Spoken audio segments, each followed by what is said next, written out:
Marvel Snap's newest Season Pass card, Thanos Fractured Frontier, is very strong and very complex. Let's talk about all the weird intricacies of this card and then some of the best decks to see his immense power. At the start of the game, Thanos loads an Infinity Shot and then applies a player-based action that gives all the cards you draw quick draw. Thanos loads again.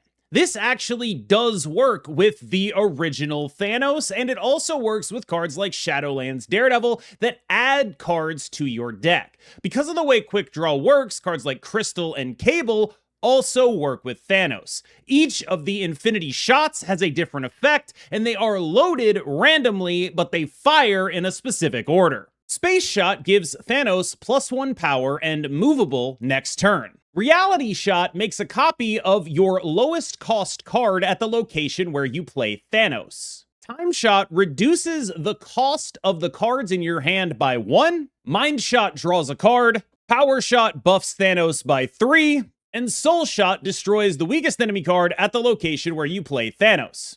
Effectively, Thanos transforms your cards into ammo. If you play the card you drew on the turn you drew it, Thanos will add a shot to his gun. You can load up to 6, but one thing that I think is particularly interesting about this card is that seemingly they have learned from cards like Star-Lord and Mother Ascani and made it very difficult to actually double it.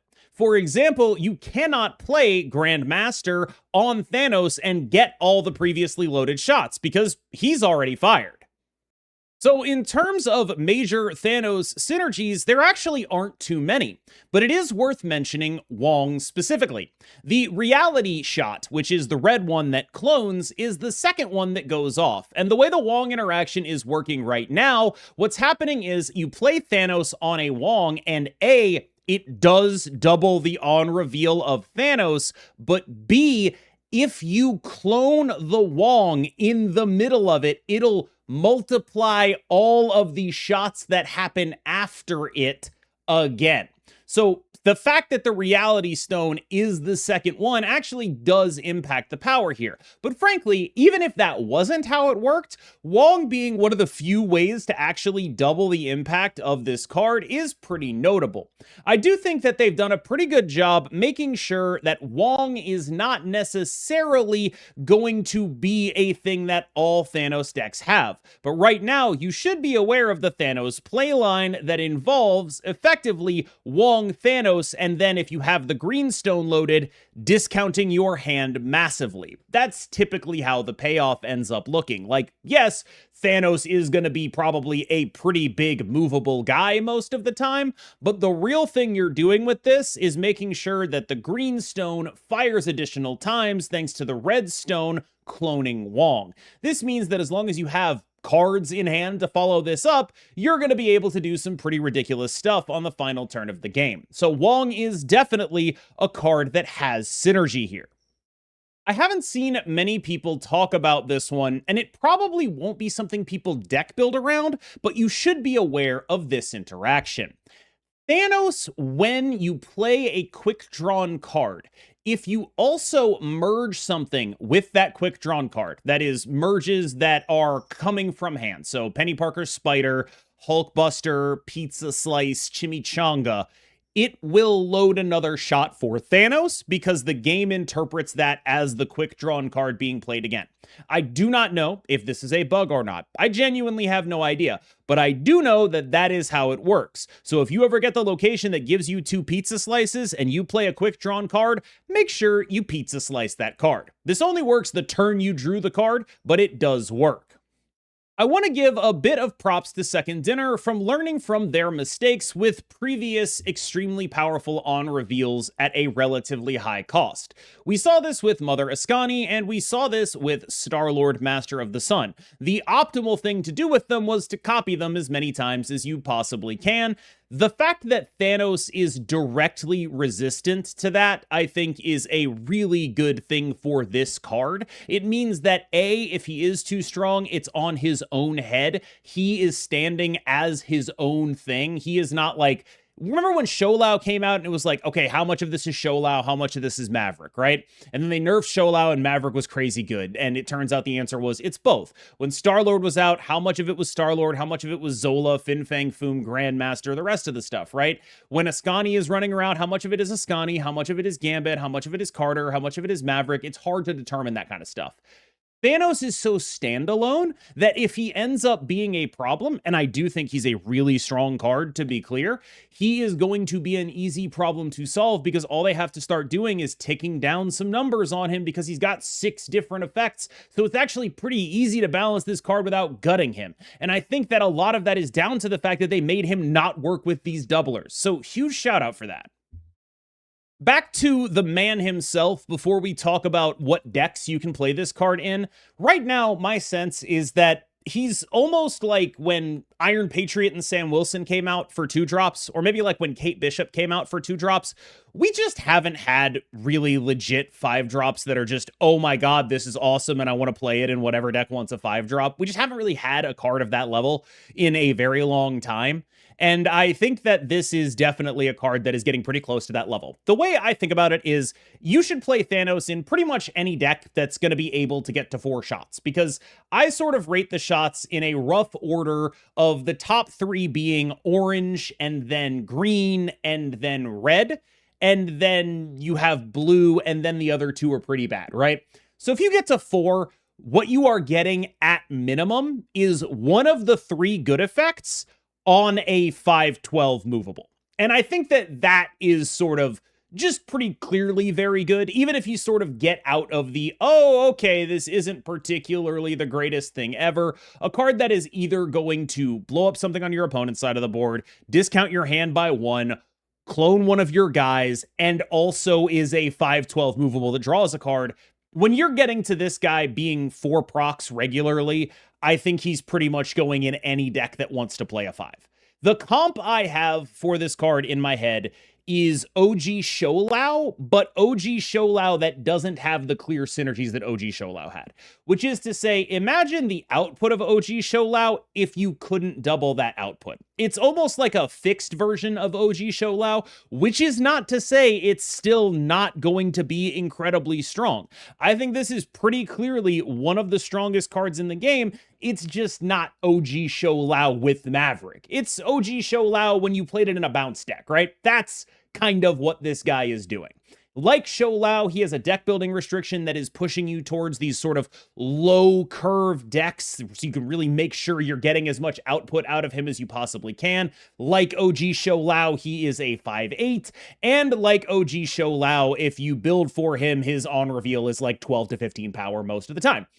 That said, you are not doubling that on reveal most of the time. You can try to do stuff, and it is very cool when you're able to pull it off, but most of the time, most of what you're doing with this card is going to be mid-ranging it up. A lot of the modes I seem to play him in are like, imagine if Vision and Thing First Steps had a baby. That's kind of the vibe of a lot of the decks I'm playing him in. But he does just a lot of really strong, really solid stuff. I would not be surprised if this card were on some level being aimed at as a nerf target at some point, but I would be surprised if in the course of nerfing it, they had to gut it. I think this card is maybe a little bit strong, but definitely very fun, very compelling, and a really interesting gameplay experience to play, at least right now. Playing against him does get a little bit hairy because there's a lot of tracking to be done, but so far, I've enjoyed him. Let's get into the decks.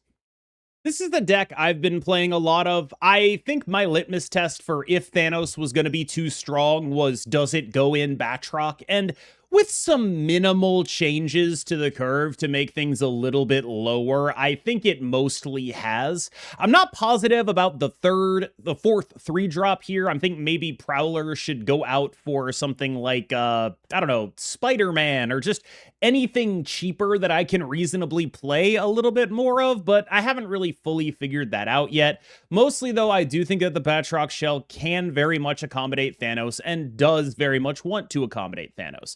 This is a deck that does lean on cards like Cosmo and Juggernaut, and so for that reason, it is not as reliably getting to the wombo combo 6 stone Thanos. I don't really think I got 6 stone Thanos ever, except when Thanos was top decked and became one of his own stones. It just really wasn't happening, right? So this is definitely the kind of thing that is Thanos min roll, but I do think that it is worth noting that I did say if he goes in Batroc, he's probably a little too strong, and I do think he goes in Batroc, and I do think that means he's probably a little too strong. This is a great 5. It is making Hellion look like trash. It is making Thing for Steps look like trash. It is making Vision look like trash, and I think a lot of that is down to the fact that, like, it's not his fault that he's what a playable 5 is supposed to look like in Marvel Snap. It's everyone else's fault for having a bunch of bad cards and that we just have to play when they're 5s, right? I think that this is a pretty relevant thing to Thanos because he is going to be best in slot 5 a lot of the time. You're going to build around him and it's going to be like, wow, this is so much better than every other 5. But I also think that when you play him, I don't really think he's out of line power level with some of the best cards at other version or at other points upon the curve, right? Like, if you ask me, is Thanos better than Batroc? It's like, probably not, right? Like, is Thanos better than Sam Wilson? Maybe, now that Sam Wilson's been nerfed a lot, but he's so much better than, like, the comparable 5s. So he just feels a lot stronger than anything else you'd reasonably play in that slot.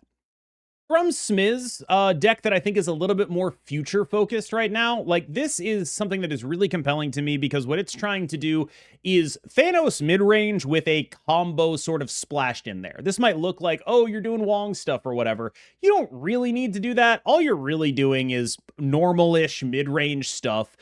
Thanos is good. Jane Foster is good. Sholau is good. And then what you really want to do is, like, if you can clone the Wong, you can set up a situation where you have Thanos Wong on a lane.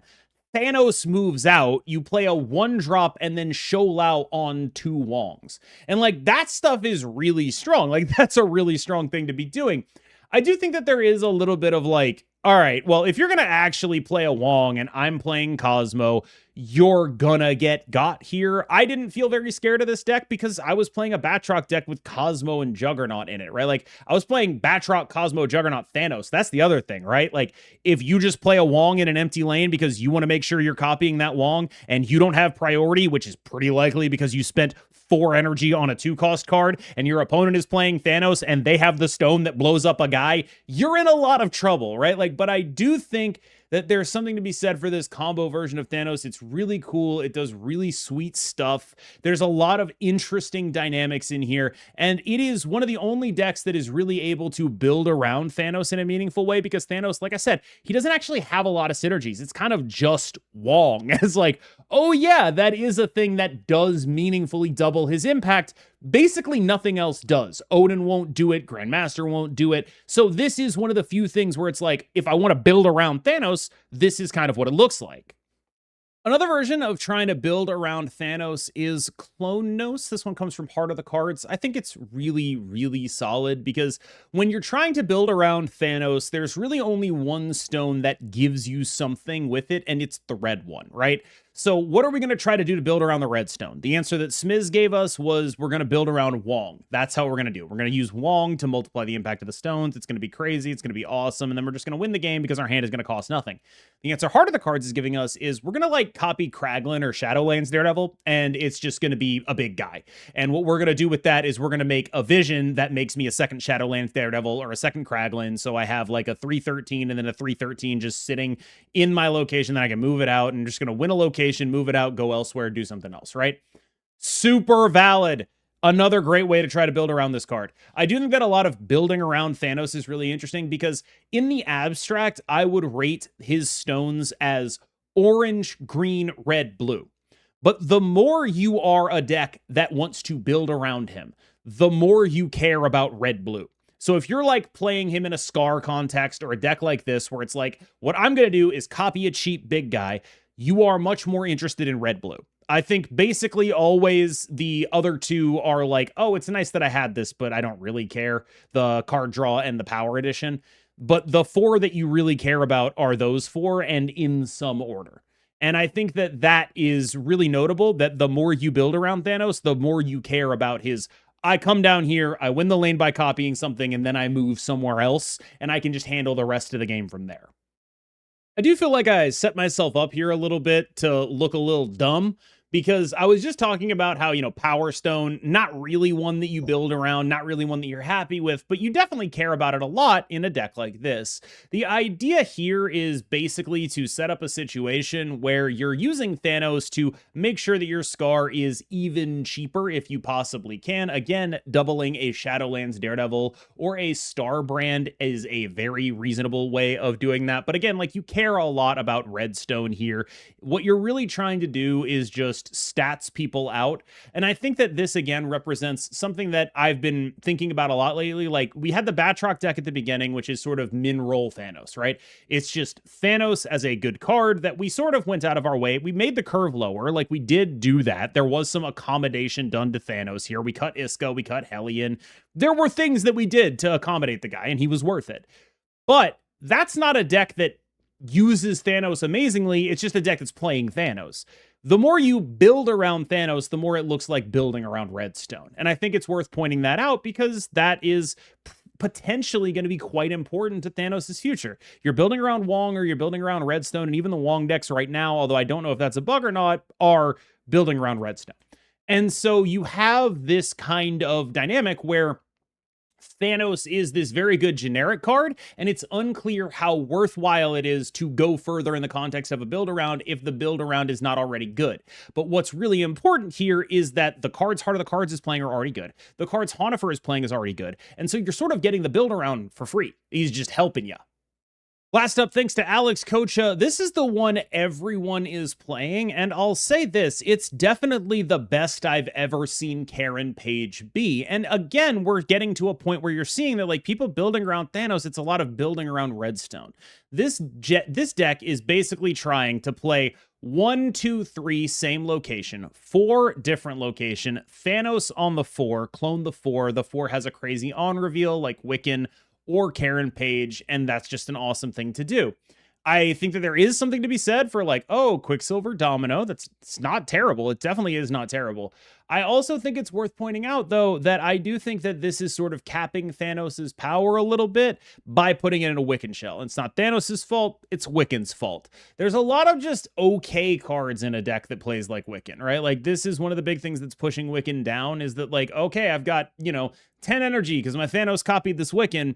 I'm going to use it to play a Crystal and Psylocke. And it's like, okay, I did not need that, right? Like, that is not something that I needed 10 energy to do. And it's not even like a particularly good use of 10 energy. Like, you're very capped on output, basically. And that's really the thing that holds Wiccan decks back. But I will say this, I have legitimately been impressed with a Karen Page deck for actually literally the first time ever. And I do think that, like, it's probably more likely that this deck gets phased out, but I've definitely lost to it, and it definitely feels like the realest I've ever had a Karen Page deck be.